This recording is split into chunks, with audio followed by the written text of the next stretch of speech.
سرخط خبرها.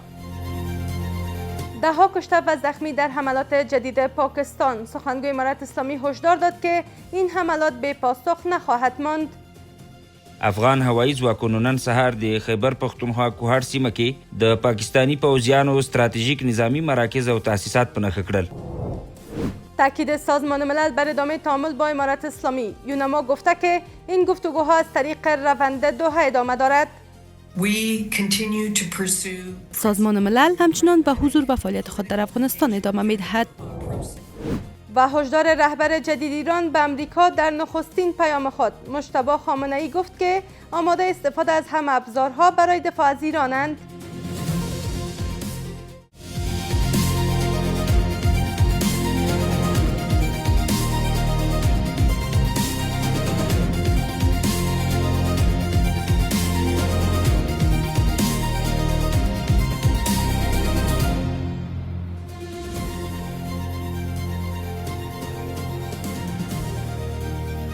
سلام و وقت شما بخیر. به مجموعه خبر این ساعت از میز خبر آفاق با من عایشه نیازی خوش آمدید. امروز جمعه 22 مهود 1404 هجری خورشیدی است که برابر میشد با 13 مارچ 2026 میلادی.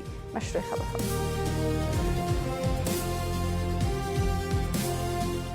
امارت اسلامی اعلام کرد که ارتش پاکستان بار دیگر ولایت‌های کابل، کندهار، پکتیا، پکتیکا و برخی مناطق دیگر افغانستان را بمباران کرده است. ذبیح الله مجاهد سخنگوی امارت اسلامی میگوید که در این حملات خانه‌های غیر نظامیان هدف قرار گرفته و ده‌ها غیر نظامی کشته و زخمی شدند. مجاهد هشدار داد که این حملات بے پاسخ نخواهد ماند. گزارشی از نستر نمیری.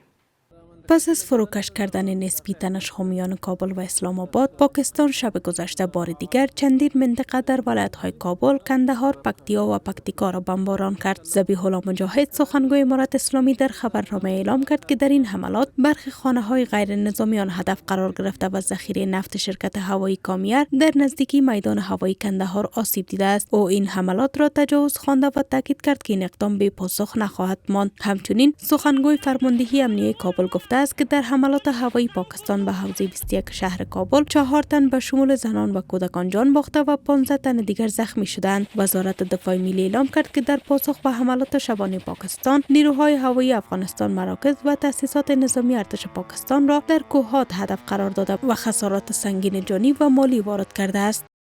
افغان هوایي ځواکونو نن سهار د خیبر پختونخوا کوهاټ سیمه کې د پاکستانی پوځیانو ستراتیژیک نظامی مراکز او تاسیسات په نښه کړل. په دغه بریدونو کې د کوهاټ پوځي قلعه وویشتل شوه او همدارنګه یا د قلعې ته څیرمه په 2 کیلومترۍ کې د ډیورنډ کرښې د جګړې قوماندې مرکز او د پوځي قلعې د قومندان دفتر هم په دقیق ډول په نښه شول. په دغه بریدونو کې د قلعې نظامی تاسیسات، د قوماندې مرکز، ډیپوګان او د عسکرو د هستوګنې ځایونه له منځه وړل شوي. در همین حال جورجت گانیون سرپرست هیئت معاونت سازمان ملل متحد در افغانستان یا یونما نسبت به افزایش تنش حامیان افغانستان و پاکستان ابراز نگرانی کرد و هشدار داد که پس از عید فطر احتمال شدت گرفتن درگیری ها وجود دارد. او تاکید کرد که حفاظت از غیر نظامیان باید در اولویت باشد و دو طرف باید برای کاهش تنش ها تلاش کنند.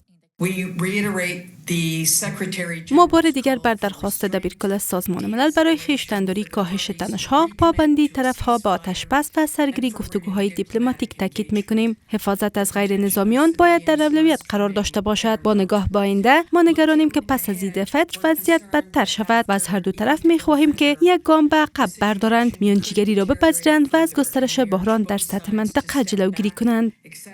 از سوی هم سخنگوی وزارت خارجه پاکستان روز گذشته در یک نشست خبری اعلام کرد که در روابط و نحو تعامل این کشور با افغانستان تغییری به وجود نیامده و مرزها همچنان بسته است. در روابط و نحوه تعامل ما با افغانستان هیچ تغییری اساسی به وجود نیامده است. ما حق دفاع از خود را محفوظ می‌دانیم و مرزها همچنان بسته هستند. در سوی دیگر سخنگوی وزارت خارجه هند پس از اتهام زنی پاکستان گفت که این کشور با روایت سازی و متهم کردن دیگران می‌کوشد نقش خود به عنوان حامی تروریسم را پنهان کند، اما این ادعاها بی اساس است.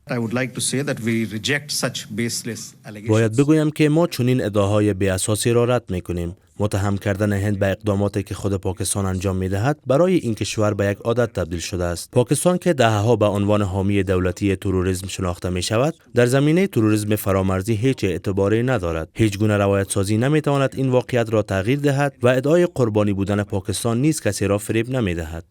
پاکستان در حال حملات هوایی خود را تشدید کرده است که گزارش‌ها حاکی از آن است که نماینده ویژه چین با سفر به کابل و سپس اسلام آباد درباره کاهش تنش‌ها گفتگو کرده و پیام رئیس جمهور این کشور را در مورد توقف درگیری‌ها نیز به نخست وزیر پاکستان منتقل کرده است. تداوم عملیات هوایی پاکستان علیه سرزمین افغانستان ثابت می‌سازد که سناریوی این تنش‌ها در دفاتر استخبارات‌های بزرگ تدوین شده و پاکستان موظف است که اهداف استخباراتی قدرت‌های بزرگ علیه سرزمین افغانستان و ناامن ساختن آسیا باید است انجام بده.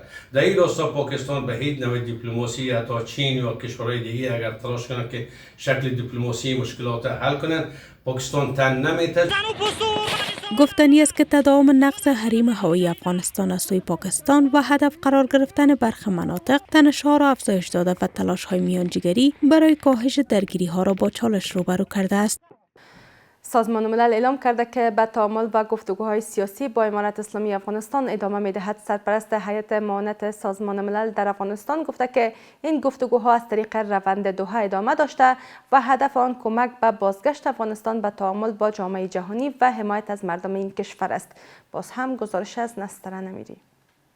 سازمان ملل متحد اعلام کرده است که به تعامل و گفتگوهای سیاسی با امارت اسلامی ادامه می‌دهد. جورجت گانیون، سرپرست هیئت معاونت سازمان ملل متحد در افغانستان یا یونما، در یک نشست خبری گفت که این سازمان همچنان در افغانستان فعالیت خواهد کرد و هدف آن کمک به بازگشت کشور به تعامل با جامعه جهانی است. این سازمان همچنان از طریق روند دوحه به گفتگوهای سیاسی ادامه می‌دهند. این روند در حال حاضر تنها چارچوب چند جانبه‌ای است که در آن نگرانی‌های مردم افغانستان، جامعه جهانی و مقام‌های حاکم می‌توانند به گونه منظم مورد بحث قرار گیرد. سازمان ملل همچنان به حضور و فعالیت خود در افغانستان ادامه می‌دهد و هدف اصلی نهاد حمایت از مردم افغانستان و کمک به بازگشت این کشور به ثبات و تعامل با جامعه جهانی است. در همین حال شمار از آگاهان مسائل سیاسی میگویند سازمان ملل نقش تسهیل کننده دارد و تصمیم گیری اصلی بر عهده طرف‌های مذاکره کننده است، اما به دلیل نبود علاقمندی کافی از سوی این طرف‌ها روند دوحه تاکنون نتوانسته نتایج مورد انتظار را به دست آورد. نهادهای بشردوستانه در شرایط دشوار تلاش می‌کنند که کمک را به مردم افغانستان برسانند، اما فشارهای اقتصادی، محدودیت‌های دسترسی و کمبود منابع مالی کار کمک رسانی را با چالش‌های جدی روبرو کرده است. اختلال در مسیرهای سنتی، تجارت و بی‌ثباتی در مسیرهای انتقال کالا در منطقه باعث افزایش قیمت مواد اولیه در افغانستان شده و فشار بیشتر بر اقتصاد شکننده این کشور وارد کرده است. سازمان‌های بین‌المللی مسئولیت دارند تا کمک‌های اضطراری به مهاجرین و کسانی که نیازمند هستند انجام بدن و همچنان حرکت دادن پروژه‌های کوتاه‌مدت که بتونه یک درآمد دائمی به مردم ایجاد شود. همچنین به گفته سرپرست یونما، افغانستان همچنان با بحران گسترده انسانی و فشارهای اقتصادی روبرو است و میلیون‌ها تن در سراسر کشور به کمک‌های فوری نیاز دارند. گانیون نیز گفت که تحولات منطقه‌ای نیز بر وضعیت اقتصادی افغانستان تاثیر گذاشته است. او همچنین بیان کرد که در ماه‌های آینده شمار بیشتر از مهاجران افغان باز می‌گردند و این روند می‌تواند فشار بیشتر بر جامعه درگیر مشکلات اقتصادی وارد کند. سازمان ملل متحد نقش تسهیل کننده را دارد. اصل اختیار، اصل قوت نزد طرف هاست، به خصوص طرف حاکم. اگه طرف ها به خصوص طرف حاکم مسئولانه حرکت میکرد، این روند سرعت میداد، نتیجه رو میگرفت، امروز پاکستان نمیتونست که به افغانستان حمله کنه. این در حالی است که مقام‌های امارت اسلامی پیشتر بارها بر تعامل سازنده و مثبت با جامعه جهانی تاکید کرده و گفتند که افغانستان خواهان روابط حسنه و مبتنی بر احترام با همه کشورها است. سید مجتبی خامنه‌ای رهبر جدید ایران در نخستین پیام خود از مردم ایران خواست وحدت خود را حفظ کنند. او با قدردانی از نیروهای نظامی ایران بر دفاع از حاکمیت کشورش تاکید کرد و گفت که تهران از ابزارهای مانند بستن تنگه هرمز در صورت نیاز استفاده خواهد کرد. گزارش از حضرت محمدی بیغش. در 14مین روز رویارویی نظامی واشنگتن و تهران، سید مجتبی خامنه‌ای در نخستین پیام خود پس از رسیدن به رهبری ایران از مردم خواست با حفظ وحدت و حضور در صحنه راه مقاومت را ادامه دهند. او در این پیام از نیروهای نظامی و جبهه‌های همپیمان ایران قدردانی و تاکید کرد که نبرد با دشمن ادامه خواهد یافت. خامنه‌ای همچنین با اشاره به فشارهای جنگی گفت که انتقام خون کشته شدگان فراموش نخواهد شد و ایران برای دفاع از خود از همه ابزارهای لازم از جمله بستن تنگه هرمز استفاده خواهد کرد.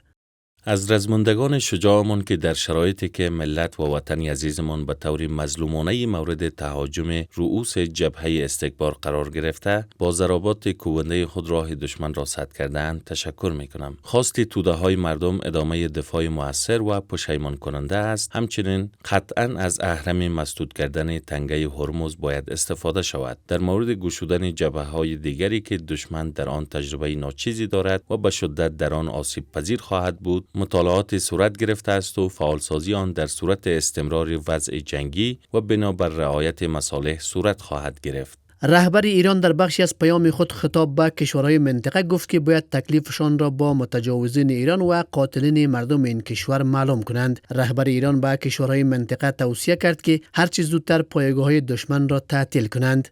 ما با 15 کشور همسایگی خاکی یا آبی داریم و همیشه مایل به ارتباط گرم و سازنده با همه آنان بوده ایم و هستیم. اما دشمن از سالها قبل به تدریج پایگاه‌های امن از نظامی و مالی را در بعضی از این کشورها احداث کرده تا تسلط خود بر منطقه را تأمین نماید. در هجوم اخیر بعضی از پایگاه‌های نظامی مورد استفاده قرار گرفت. این کشورها باید تکلیف خود را با متجاوزین به وطن عزیزمان و قاتلین آحاد مردم ما معلوم کنند. من توصیه می کنم هر چه زودتر آن پایگاه ها را تعطیل کنند. در حال رهبر ایران بر استفاده از تمام ابزار از جمله بستن تنگه هرمز علیه آمریکا تاکید کرد که دونالد ترامپ رئیس جمهوری آمریکا پیش از این هشدار داده بود اگر ایران اقدامی انجام دهد که جریان انتقال نفت از تنگه هرمز متوقف شود، با ضربه 20 برابر شدیدتر از اکنون مواجه خواهد شد.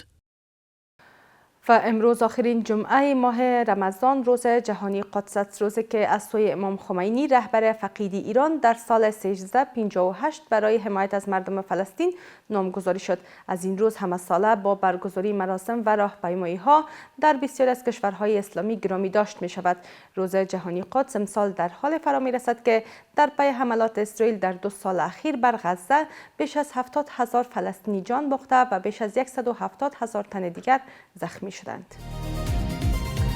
سپاسگزاری میکنم از همراهی شما. تا این دم به همین ترتیب رسیدیم به پایان مجموعه خبری این ساعت از میز خبر آفاق. تا دیدار بعد، خدا نگهدار.